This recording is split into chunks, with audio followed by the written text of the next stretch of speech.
This is the Guns Magazine podcast, episode number 41.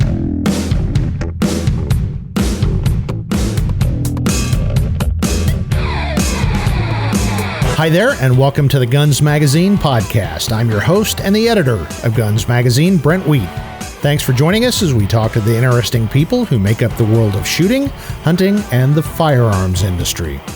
Before we get started, let's talk about our sponsor, Kimber Firearms. Kimber was founded with the singular purpose of making every firearm the best it can possibly be, with a fit and finish that only practiced hands can achieve and appreciate. Whether you carry a Kimber for personal protection, hunting, or competition, know that their promise of quality without compromise is how they measure success. To learn more about Kimber Firearms, visit kimberamerica.com. This is a very special, very compelling episode in which I talk to Erick Gelhaus.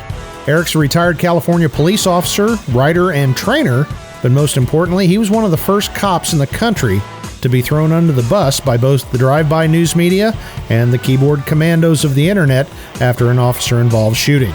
Erick was ultimately exonerated after 5 years of investigation, but the painful lessons he learned apply not only to cops, but to anyone who carries a firearm for self-defense in today's world. That's the world where bad guys are considered heroes and good, everyday Americans are vilified, crucified, and prosecuted after otherwise legal use of force. Now here's my powerful conversation with Erick Gelhaus.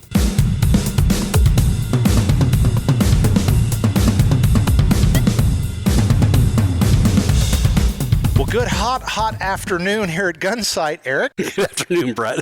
Erick Gelhaus, an old friend of mine, and Erick's had quite a varied career. He's been in the military, served honorably, been in the sandbox a few times. He's also a police officer, and that's the reason we're talking to him today. He's a gun sight instructor also, but Erick is had many experiences in life, but the one we're going to talk about today, there's no happy side to it. You can call it a tragedy, but the interesting part is Erick is probably one of the first police officers in the country that was the victim of what we call the drive-by media and a complete character assassination. Took what was ultimately decided was a very straightforward shooting situation, and you were drugged through hell 47 different kinds of ways. And I thought since you are now retired and you can talk about your story, I think it's something that will be of great interest to anybody that carries a gun in a personal defense type role. So, Erick, let's start from it's a normal day on routine patrol, and there you are. So what we're going to talk about is about an event that happened in October of 2013, and I'm going to preface everything with the outcome of this was tragic. There was nothing about it that I think anybody wanted to happen. That Tuesday, I had a trainee with me. He was lateral from another agency. He was getting towards latter part of the shift, and we were going to go for coffee. He was driving through the highest crime area we had in the county at that time. We're driving north on a surface street in a residential area that, again, it's a high crime area, a lot of gang activity, narcotics. I had worked pretty much everything from murders, attempted murders, home invasion, robberies, all the way down to narcotic sales and assaults. We're coming up on an intersection, and what I see on the other side of the street from us, walking same direction we're driving, is a man, that's all I can tell at that point, holding what looks like an AK-47 in his left hand. He's holding it by the pistol grip. I can see the stock, I can see the pistol grip, I can see the standard capacity magazine in it, I can see the wood forearm and the barrel. And you'd been in the military in combat, so you know what an AK is. Right, seen them over in the Middle East, both with the Iraqis that were working with us and the folks that we were dealing with. I'd recovered multiple AKs, semi-auto AKs in that neighborhood over time. The most recent one had probably been about a year and a half before that. So he's walking away from us, make sure my trainee sees it. I get on the radio, ask for help, other deputies coming. California is not an open carry state.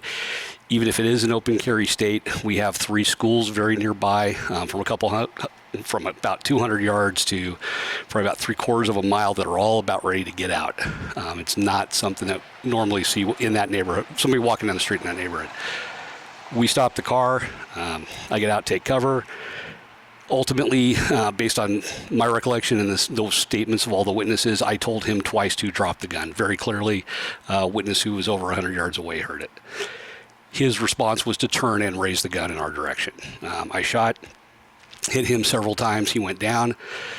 When we got other deputies there and assistants there, we went up, handcuffed him, started treating him medically. I got paramedics and firefighters in to treat him. As a result of the shooting, he died. The two things that I did not know at the time of the shooting were that the AK-47 was an airsoft replica, that the high visibility tip had been removed on, and that he was a young teenager. Yeah. And, if you take the suspect demographics out of it, it was a pretty straightforward situation. You saw somebody that had a weapon, and he chose, for whatever reason, to make an aggressive move towards you, and you did what you had to do. So, and ultimately, that was the finding in the end. Unfortunately, and the reason we're talking is it didn't end there, did it? I mean, normally there's internal affairs and there's, of course, criminal investigation to make sure you did everything right. And in most cases and in most places, assuming the officer acted, properly, then that's the end of it. But you were in California and things went sideways very quickly. So the age of the individual that I shot, the young teenager, was very much an issue. There was a lot of overlooking that he had smoked significant amounts of marijuana that day, and that he had very high levels of THC in his system that were really going to adversely impact his decision making. He was of a minority, which contributed to it as well. Those were the things on his side. None of that could be changed one way or another. And again, the outcome for him, his family, is nothing but tragic, and I don't want to minimize that. Absolutely. So then we kind of get into my background, my experiences, and where that was viewed. So as you'd mentioned, prior military, prior law enforcement, I had been on staff at gun site. I had been a gun writer. I'm since reformed, if your listeners are wondering. Yeah. I had contributed to several online forums about firearms and training. All of that ended up getting used against me. One of the really hard things for me to deal with for several years was that a lot of the things I thought I had done right, serving the military, being a cop, being a trainer, was all used against me. Meanwhile, at the time, law enforcement's playbook in the aftermath of an officer-involved shooting was very much no comment, it's under investigation, we're not going to say anything. My organization pretty much followed that plan. The unfortunate part was that social media, the print media, television, and the other news media sources had found a new playbook. Yeah. So articles that I had written were scrutinized, and parts of them were taken out of context. Probably the one that was most egregiously taken out of context was an article, Surviving an Attack on Ambush, where I'd made comments about mindset and mental preparation. Had quoted one of my teachers, Pat Rogers, who also used to teach here at Gunsight, and those comments were just savaged in the media. There had been a discussion on one of the online firearms forums about, and it was, I mean, who could have foreseen this, but it was a 2006, 2007 discussion about what happens if you end up using deadly force on somebody who has a BB gun. Oh, my. And I had, a couple years into that discussion ongoing, I had jumped in because I was a moderator on that forum, and I said, look, it's going to come down to your ability to explain why you perceived the threat the way it was and why you did what you did, and that you will have to tell the police and the courts that. You're going to have to articulate it. That was portrayed as premeditation. Yeah.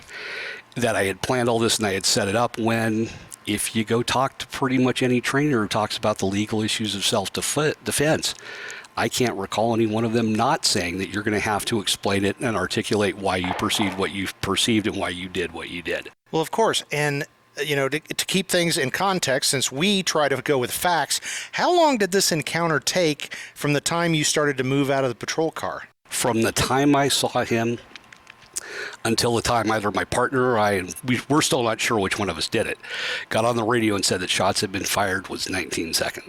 19 seconds. 19 seconds. A third, of a minute. And everything went from normal to abnormal that quickly. So they dig into everything you've ever done, and I know your writings, because I knew you at that point as a writer and a trainer, and I know that they really did dig into everything possible. And that wasn't just premeditation by the media or people on social media. The opposing legal team had a foot in that, didn't they? Yeah, so I pretty much think they have driven it, and I've now seen that attorney in another case where he is running that same playbook on an officer at a large metropolitan agency in Southern California who's a competitive shooter who was recently in a shooting. Yeah, exactly.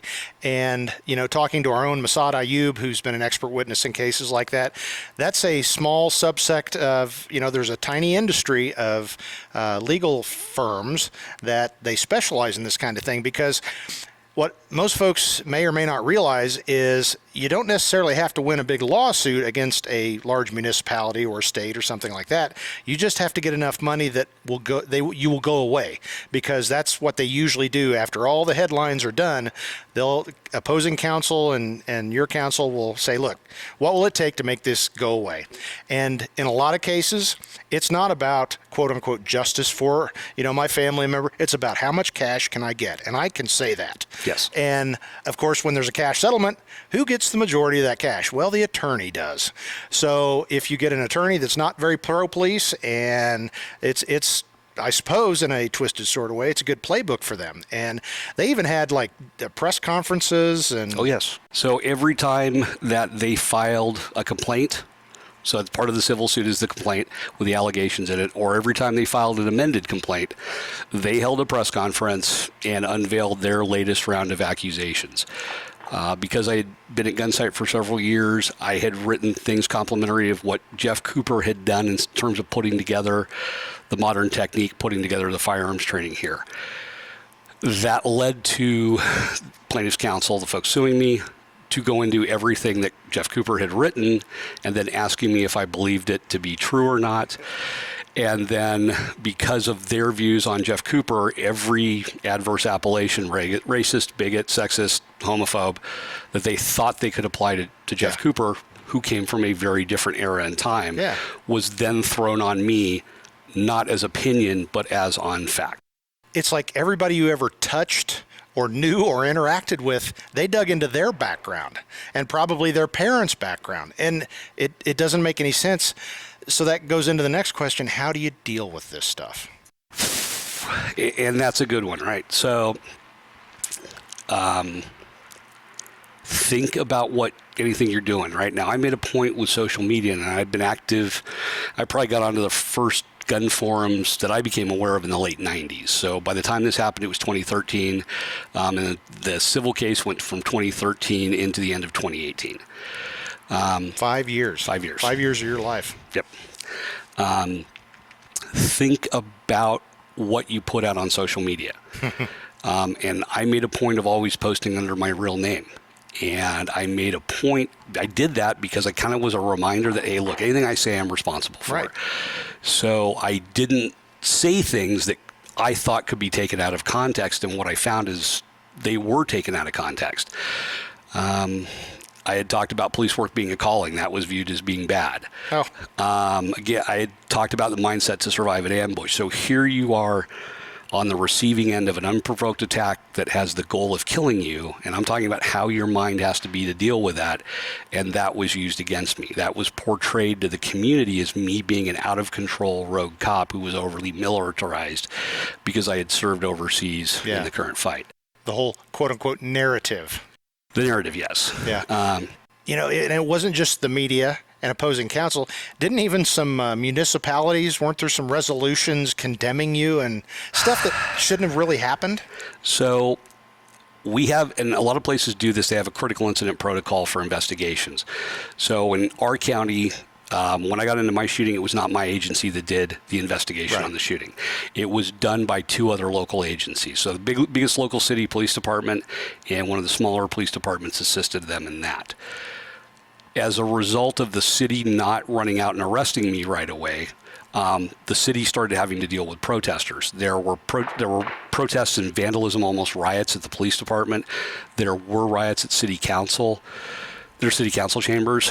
Members of their city council got personally involved in the aftermath, at the very least strongly advocating for the family. At least one local politician in county government was doing it as well and got caught by the media, which was surprising. Yeah.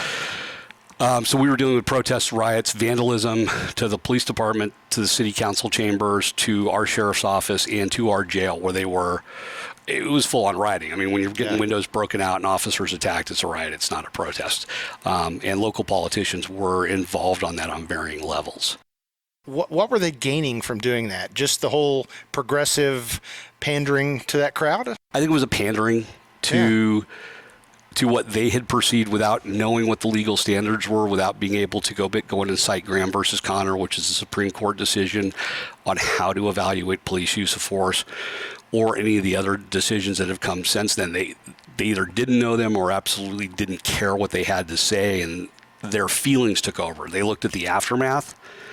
One of the ways I've referred to this is, it's not Wednesday morning when everybody saw it on the news. It was what I had to deal with on Tuesday afternoon. Exactly. And folks didn't always bother to consider the Tuesday afternoon side of it. They got caught up in the feelings and looked at the Wednesday morning side and drove their decisions from there. One of the things that hasn't been widely talked about, even back where I live, is that the day this happened, I had just come out number 1 on the sergeant's list and I was supposed to be promoted. Mm-hmm. There were a lot of calls for me to be fired. There were certainly no calls for me to be promoted by those folks. It ended up taking about 2.5 years for the head of my organization to ultimately promote me, no matter how many times I'd come out number 1 on the list in testing and been bypassed. I'll throw you a question that, and if you defer, I understand that, but do you feel like your organization backed you all the way? So I'm going to split it between the people I worked with, and the head of the head of the organization itself, right? The bosses. There were 1 or 2 folks in the organization who did not agree with the decision I made and the way that event happened. Okay. I understand it, right? Yeah. I don't necessarily have a problem with that. One of them, actually, I give them credit for, they came to me and voiced that. Okay. But my peers, both in my agency and other agencies, and the vast majority of folks I heard from in the profession, especially through teaching contacts, were all very supportive. They knew that it was a lousy position to be in. Mm-hmm. They knew the outcome was tragic, but they could also look at it based on training and legal issues and understood that it was objectively reasonable for it to have gone that way. Yeah. Unfortunately, the head of my organization followed the playbook of, we're not going to say anything. But the other side's going to try it in the court of public opinion. Right. So there are 3 courts that you have to deal with. You have to deal with potential criminal charges, you have to deal with civil issues, and you have to deal with the court of public opinion, as you just said. And my organization, I can't say it any other way, I think abdicated the fight on that part. They left the playing field. And that's typically what agencies do. Yes. Well, it's not, we've been talking about the law enforcement side of it, and our listeners know that I'm retired law enforcement. But the reason I really wanted to do this, aside from the fact I found out we'd both be at Gunsight this week, is I think this has complete and total bearing on the way society is going right now, and the lessons, the horrible lessons you had to learn from this incident. I think now that's going to trickle down, or is trickling down already, to civilian use of force. Mm-hmm. And we've seen instances across the country where people rioting aren't called criminals and people doing bad stuff are not prosecuted, but yet a citizen takes a reasonable use of force against people doing bad things, and now they're up on charges, or at least being investigated, and they're being slandered in the media. So I think that's the relevancy here, that the lessons that you've learned don't just apply to the cops that are still out there. It applies to every American that's carrying a gun. So having said that, what are some of the takeaways to John or Susie Q. citizen if you are involved in some type of confrontation, especially a lethal confrontation? So obviously on the front end, get training, right? If you're going to have to apply force, you want to apply it appropriately within the law, use enough force early enough to end it without it going on and looking worse than it was. But it's not just enough to take a class about shooting, take a class, a martial arts class for BJJ or mixed martial arts on the ground. You need to get training from somebody who understands the law in your state. Know what is objectively reasonable. Know how your state views displaying a firearm. Know how your state views death or serious bodily injury, because in a lot of places you can use deadly force to defend yourself if you're facing a risk of death or serious bodily injury, but not everyone may define serious bodily injury the same way. In some places it can be unconsciousness, in other places it can't.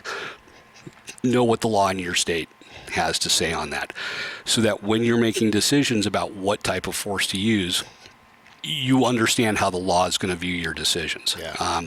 I've kind of always been a case law nerd, but it's on the law enforcement side. Yeah.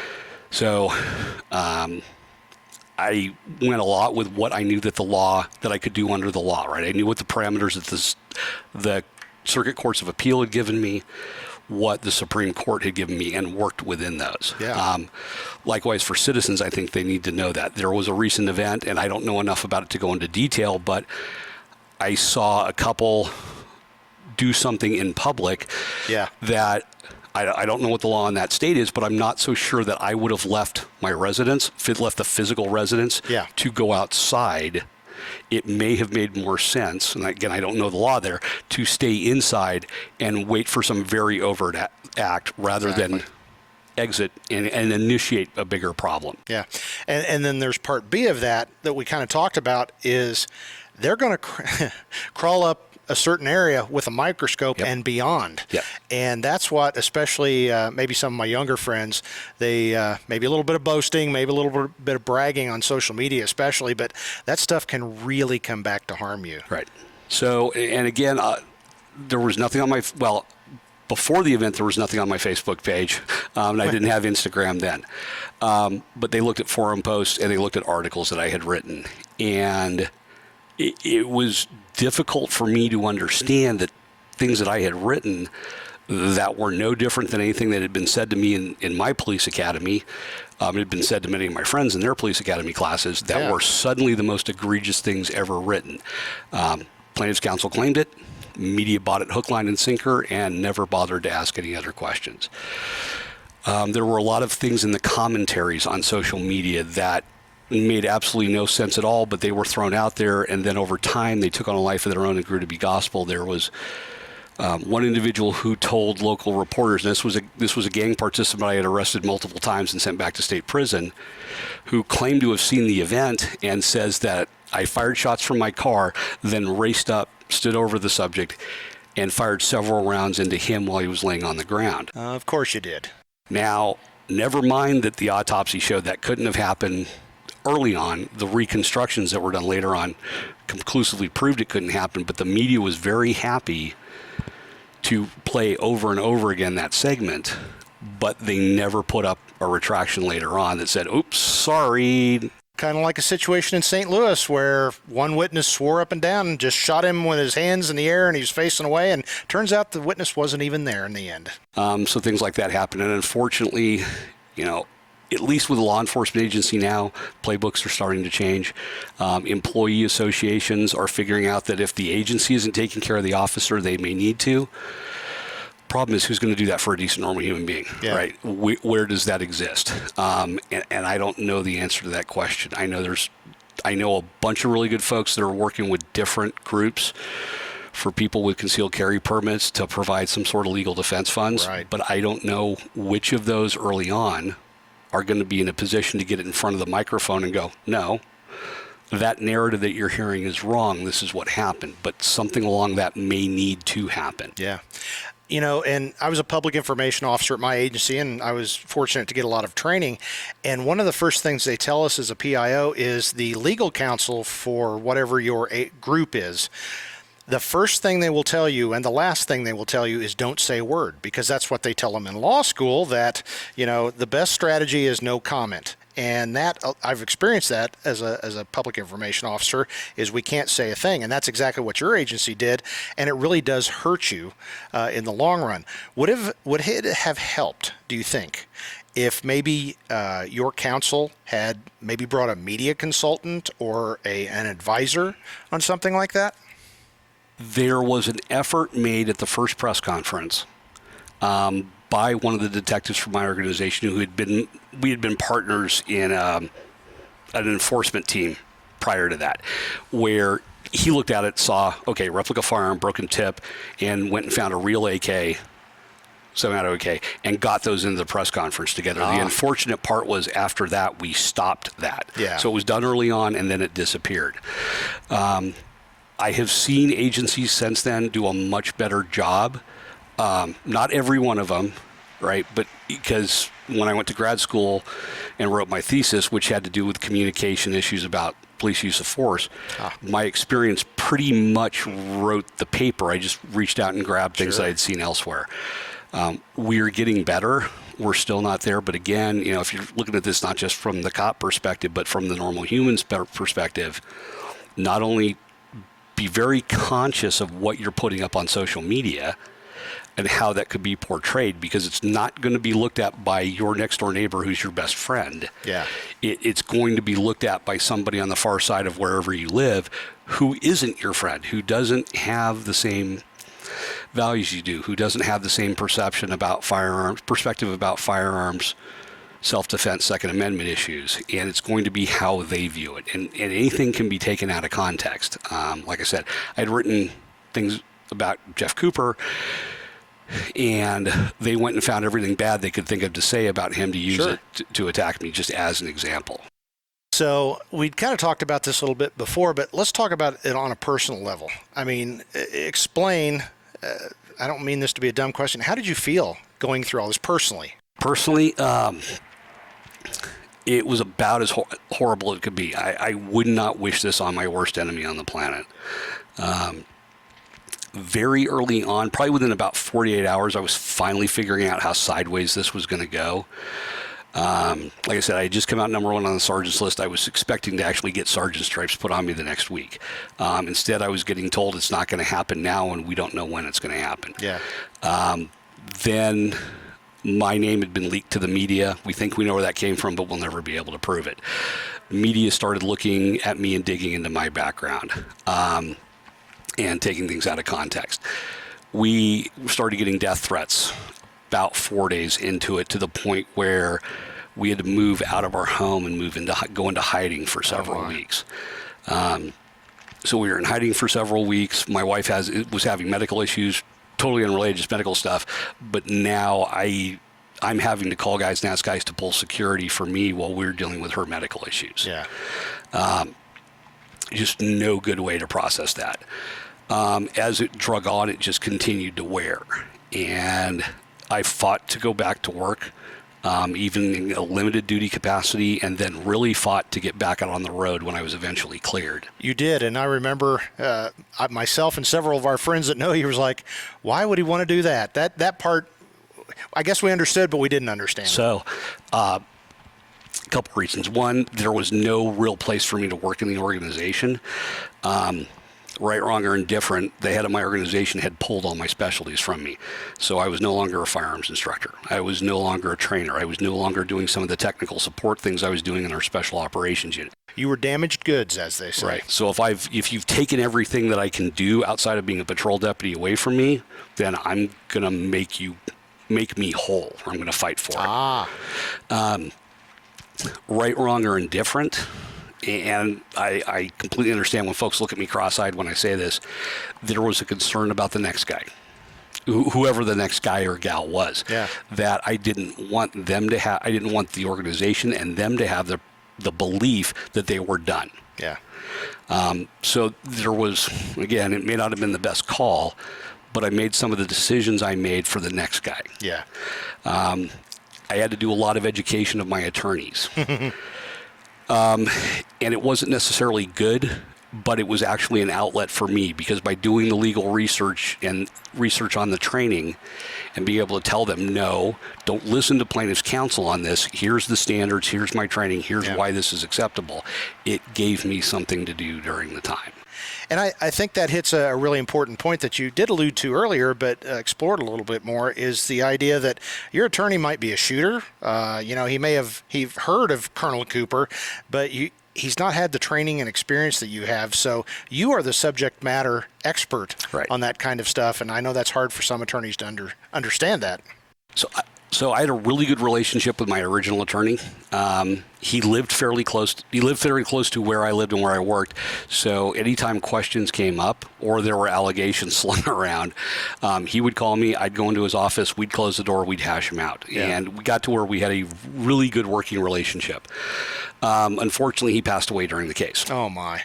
So now, now almost 3 years into the case, I now have new attorneys that I don't have any relationship with, who don't really understand what my background is, and don't live on my way to the office. They actually live a couple hours away in different directions, and I never got the relationship with them that I had with my original attorney, and I think it really showed. And a lot of that just ground. There was just a constant grind.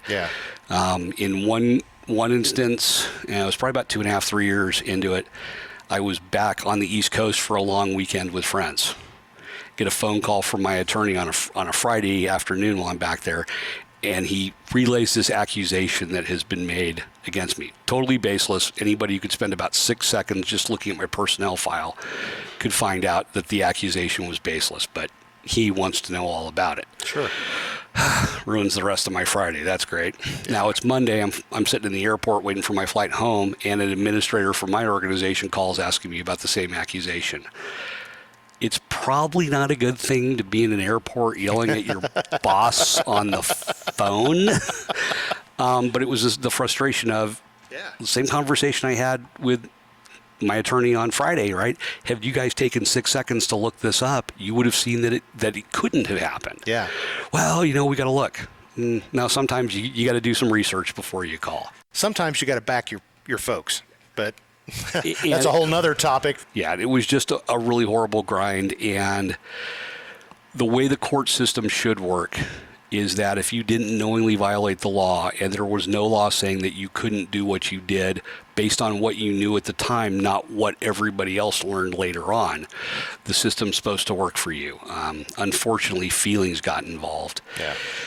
And one of the things that drove some of those feelings were things said by plaintiff's counsel. And I have my beliefs about the veracity of the attorney who sued me and his expert witness, and I got no problem proving him on paper. But his statements really colored the perceptions of a couple of the judges in the case over time. And I won't go into the specifics of the statement, but in generalities, it was a pretty ugly smear that was leveled against me, and the judge walked out and looked at my attorney and repeated the smear to my attorney and said, I need to talk to your client, the officer, about that. My attorney's like, nah, we're not having that conversation. And that's where we're at. And it was along the racial lines. And that just constantly grated. And people in the public took those things, and as it continued on, they kept hearing them. What was never heard again was the one initial kind of statement that my organization, the office, made about my career. I've been decorated at the state and local level for saving people's lives, for service, for valor, not for using force, but in every case for saving somebody's life or making an arrest. All that good stuff is wiped away. It never mattered, and it was never repeated again. And all those things really took a toll on the grind. How did it feel the day the last piece of this was the civil case and it was finally done and away with? I'm sure it probably didn't feel all that joyous. I mean, it was probably more just the weight being lifted, or did it take a while? So eventually the weight kind of did feel like it went away, but unfortunately there are some folks who continue to bring it up. And, we're recording this in late July now?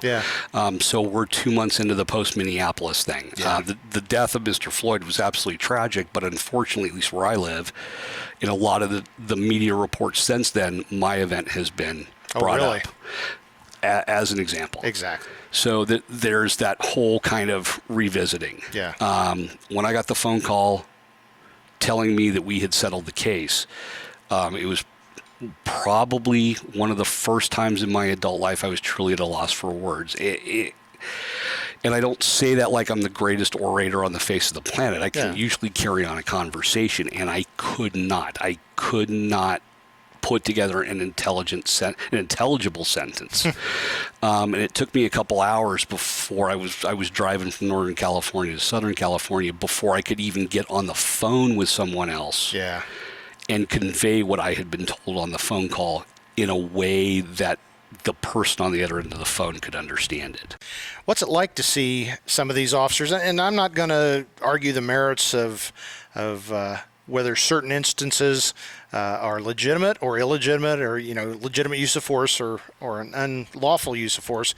But as we've seen, let's go back to some of the in Ferguson, Missouri. Most of what played out in the media, the majority of it turned out to be false, which again reminds me shades of your situation. What's that like to see that kind of stuff getting worse, as a matter of fact? So I apologize for all the ums. My public information officer at the office is probably counting the number of beers I owe her if she hears this. So early on, it was real close to what I was going through. Yeah. So Darren Wilson in Ferguson, he was chased out of his house, chased into hiding.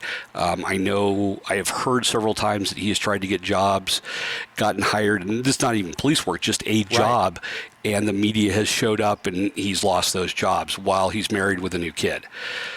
Betty Shelby, the Tulsa officer, she was actually criminally prosecuted but acquitted. She had to leave her organization. My understanding is her husband left the same organization. They now work for other agencies. And when she started a firearms training business, she started getting protested over it. And she wasn't so much, she was teaching firearms, but she was also teaching other officers how to deal with the aftermath of this. Yeah. So I'm looking at, like, at some point potentially being able to communicate some of this stuff, and yet I'm watching another officer who's been through it get attacked by the mob with pitchforks and torches for trying to help other officers prepare for this. Regardless of what anyone thinks about some of the other events that have happened, and I don't have enough information on some of the newer ones to comment because I haven't seen transcripts, testimony, interviews. You just see what's done to them in the court of public opinion. Yep. And it's very difficult. It had a very adverse impact on me to watch what the media was doing to these officers. Yeah. And something you said about, departments are maybe getting a little bit better about this.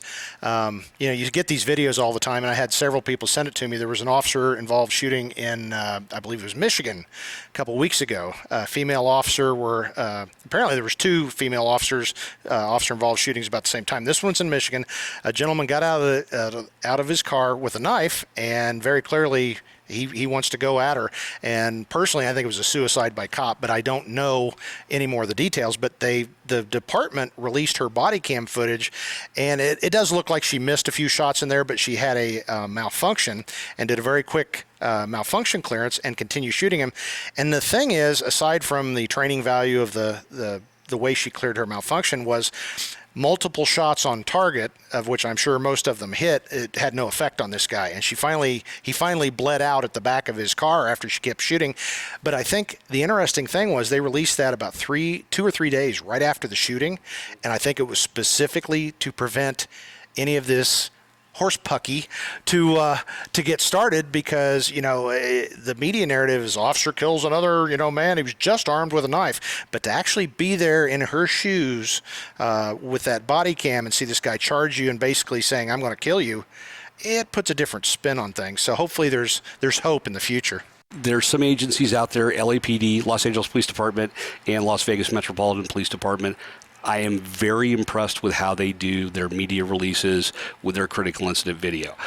They do it differently, but in both cases, they're explaining what the officers were sent to. They're explaining what the officers know. So they're setting up that knowledge base for objective reasonableness. Yeah. And they're letting you know what you're seeing. They're not just throwing a video on the wall. And then they're letting the video run, and they're stopping it. Here's the gun. Here's the knife. Here's the person charging. And they're letting the public see it, but with the context to make the decision. And there has been a bunch of research out there by a number of different scientists at different organizations about time frames involved in things, not just how fast an inexperienced shooter can shoot or an experienced shooter can shoot, but how long it takes people to process changes in the environment. So the person is no longer standing up, but they're now falling to the ground. How long does that take? How long does it take a person to fall? And then you start adding the speed at which somebody can shoot, the speed at which somebody takes to process changes in an event, and the speed at which someone can fall, and you start getting interesting numbers about the number of rounds fired. That goes counter to the narrative of the cop shot too much. And the better presentations will discuss and address not just the event, but also the science. Again, how does that portray to the decent, normal human being out there, right? I think if you're going to carry a weapon, be it a firearm or some other tool for self-defense, you need to educate yourself as much as possible on the capabilities and the limitations of those weapons. What can pepper spray actually do? If I choose to go with a knife, what can a knife actually do? What can a civilian taser actually do? Because you're going to have to explain not only to the cops why you did what you did, if there's a negative outcome, you're going to have to explain to your attorney so that they can be prepared. Human factors issues and things, not just, which is being taught by the folks at Force Science Research Institute and other places. Attorneys need to understand the human factors issue. Again, goes to processing speed and everything else. Vision issues. Well, why couldn't you see that? I couldn't see that because it was 5 feet to my right, and it wasn't even remotely close to an issue about whether I was going to survive the next 5 seconds or not. Exactly. So my field of view was down to merely a few inches at this distance. I got no idea what the white van down the street was doing. Sorry. Exactly. Well, to put a coat on this thing, you finished your career with your agency and retired honorably.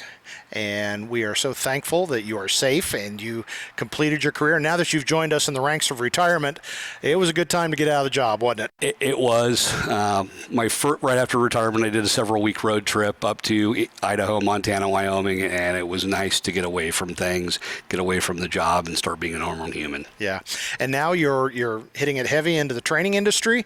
And if folks want to learn more about Erick Gelhaus and some of his activities, how can they do that?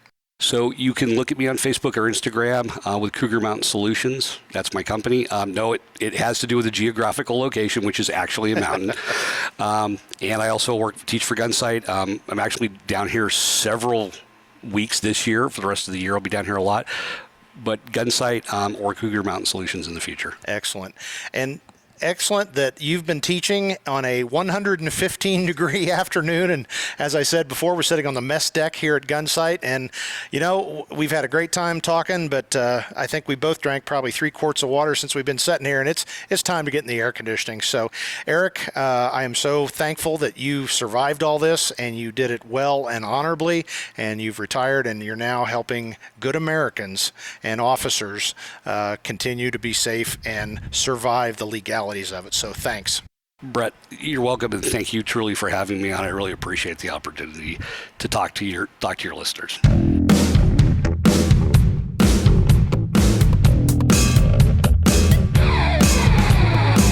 I appreciate Erick Gelhaus talking to us about a difficult time in his life, and hopefully we've all learned a lesson or two about being prepared in today's upside-down world. And with that, we hope you're enjoying the Guns Magazine podcast. Please tell all your friends, even those rioting liberals. Guns Magazine is #1 in the business, and we're using our decades of friendships to bring you the most interesting chats in the gun world. If you've got questions, comments, or a guest you'd like to recommend for the show, please email me. That's editor@gunsmagazine.com. And make sure you don't miss out on anything by subscribing to us on your favorite podcast directory and YouTube. Of course, you can always listen and download our episodes at gunsmagazine.com. And while you're at it, don't forget to check out our sister publication, American Handgunner magazine, at americanhandgunner.com. Even better, it's not a bad idea to support firearms journalism by subscribing to one or both of our print magazines. And finally, I'd like to remind you to check out our sponsor and friend, Kimber Firearms, at kimberamerica.com. That's it for this episode of the Guns Magazine podcast. For the entire staff at FMG Publications, I'm Guns Magazine editor Brent T. Now get out there and get shooting.